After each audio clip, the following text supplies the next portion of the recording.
પ્લાસ્ટિકથી અનેક ગંભીર બીમારીઓ થઈ રહી છે અને પ્લાસ્ટિકના કારણે પ્રદૂષણની ઘટના પણ ખૂબ જ બની રહી છે, જેથી આ ઘટનાને અટકાવવા માટે બનાસકાંઠા જિલ્લાના ડીસા નગરપાલિકા દ્વારા માયથેલી નામનું અભિયાન શરૂ કરાયું છે।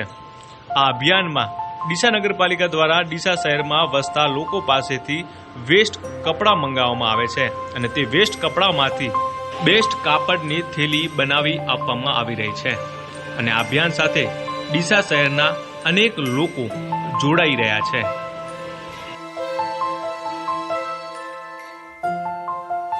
અહીંયા સરકાર શ્રી દ્વારા સ્વચ્છ ભારત મિશન યોજના અંતર્ગત પ્લાસ્ટિકની થેલીઓથી થતા પ્રદૂષણનો અંત લાવવા માટે ડીસા નગરપાલિકા દ્વારા માય થેલી ઇવેન્ટનું આયોજન કરેલ છે, જેમાં માય થેલી ઇવેન્ટમાં 5 જૂનથી 31 ઓક્ટોબર 2025 સુધી રહેશે, જેમાં દર અઠવાડિયાના ગુરુવાર અને શુક્રવારના રોજ NLM યોજના અંતર્ગત બનાવેલ સખી મંડળની બહેનો દ્વારા શહેરીજનો દ્વારા જે જૂના કપડાં લઈ આવે છે એમાંથી વિનામૂલ્યે કાપડની થેલી બનાવી આપે છે, જેમાં તમામ ડીસા શહેરની જનતાને જણાવવાનું કે આ ઇવેન્ટમાં જોડાવો, વધુમાં વધુ જોડાવો, જેનાથી આપણે બધા મળીને પ્લાસ્ટિકની થેલીઓમાંથી મુક્ત થઈએ। આનો હેતુ એ છે કે પ્લાસ્ટિકની થેલીઓનો લોકો ઓછો ઉપયોગ કરે કે જેનાથી જે પ્રદૂષણ થાય છે પ્લાસ્ટિકની થતી એ ઓછું થાય અને લોકો કાપડની થેલીઓ વધુ વાપરે।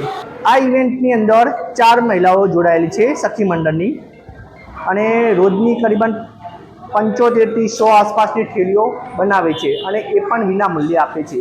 નગરપાલિકા દ્વારા ભથ્થું આપવામાં આવે છે, દૈનિક ભથ્થું 449 રૂપિયા, પણ આજે ઇવેન્ટમાં દર અઠવાડિયાના ગુરુવાર અને શુક્રવારના રોજ કામ ચાલુ રહે છે। આ ઇવેન્ટ આખા ગુજરાતમાં ચાલુ છે અને લોકોનો સારો એવો પ્રતિભાવ મળી રહ્યો છે કે જેનાથી લોકો અહીંયા જૂના કપડાં લઈને આવે છે અને અહીંયા સરસ મજાની વિનામૂલ્યે થેલી બહેનો દ્વારા બનાવી આપે છે અને લોકોનો સારો એવો પ્રતિભાવ પણ મળી આવે છે।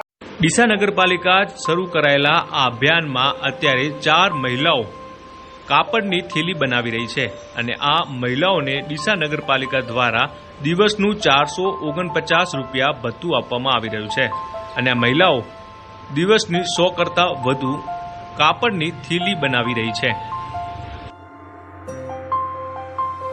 મારું નામ મનીષા જોશી છે। હું ડીસા શહેરમાંથી છું અને ડીસા શહેરમાં નગરપાલિકા દ્વારા પ્લાસ્ટિક મુક્ત અભિયાન ચાલે છે, ત્યાં હું આવી છું।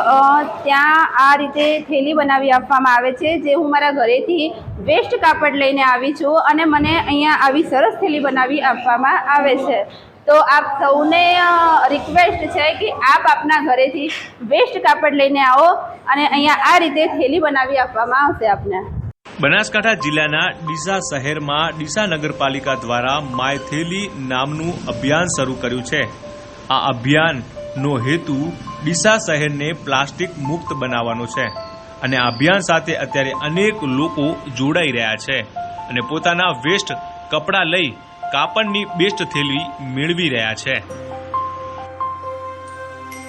ડીસા નગરપાલિકાને એક સરસ વિચાર આવ્યો કે આપણે ડીસા નગરને પ્લાસ્ટિક મુક્ત કઈ રીતે કરીએ, તો માય થેલી અભિયાન દ્વારા ડીસા નગરપાલિકા તમારા જોડે જે વેસ્ટ કપડાં છે, જે ઘરે ઉપયોગમાં નથી આવતા એવા કપડાની થેલી બની આપે છે અને એ પણ સાવ ફ્રીમાં। તો તમને બધાને ખબર છે કે પ્લાસ્ટિકથી કેટલું નુકસાન થાય છે અને આપણે બધા વર્ષોથી જાણીએ છીએ, છતાં આપણે પ્લાસ્ટિકનો બેફામ ઉપયોગ કરીએ છીએ। તો તમને બધાને વિનંતી કરીએ છીએ કે તમારા ઘરે જે પણ વેસ્ટ કપડાં પડ્યા હોય એ વેસ્ટ કપડાં લઈ અને તમે ડીસા નગરપાલિકા સંચાલિત સેન્ટર હોમમાં આવો અને ત્યાં તમને એ થેલી બનાવી આપવામાં આવશે, જે સાવ ફ્રી છે અને એ થેલી લઈ અને તમે જ્યારે પણ સિટીમાં કે બજારમાં કોઈ ખરીદી માટે જાઓ છો તો એ થેલીથી ખરીદી કરશો તો એના કારણે પ્લાસ્ટિકનો વપરાશ ઓછો થશે અને એના કારણે આપણું ડીસા પ્લાસ્ટિક મુક્ત થશે। તો ચાલો બધા આ અભિયાનમાં જોડાઓ અને ડીસા પ્લાસ્ટિક મુક્ત અભિયાનને સફળ કરો।